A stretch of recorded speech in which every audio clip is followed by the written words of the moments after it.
தஞ்சை மாவட்டம் கும்பகோணம் லட்சுமி விலாஸ் தெருவில் காத்தாயி அம்மன் கோவில் பிரசித்தி பெற்று விளங்குகிறது.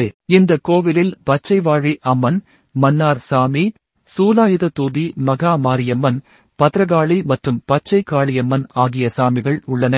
தமிழ் மாதங்களில் வரும் நட்சத்திரம் மற்றும் ஜென்ம நட்சத்திர காலங்களில் அபிஷேகம், அர்ச்சனை மற்றும் தீபம் ஏற்றி வழிபட்டால் நினைத்த காரியம் நடக்கும் என்பது ஐதீகம். அதன்படி 3வது வெள்ளிக்கிழமையொட்டி அம்மனுக்கு காய்கறி அலங்காரமும் பத்ரகாளியம்மனுக்கு சிறப்பு அபிஷேக ஆராதனையும் நடைபெற்றது. தொடர்ந்து பத்ரகாளியம்மனுக்கு 300 கிலோ காய்கறிகளும் மற்ற அம்மன்களுக்கு 300 கிலோ காய்கறிகள் கொண்டு அலங்காரம் செய்யப்பட்டிருந்தது. அலங்காரம் செய்யப்பட்ட காய்கறிகள் கொண்டு தயாரிக்கப்பட்ட அன்னதானம் பக்தர்களுக்கு வழங்கப்பட்டது.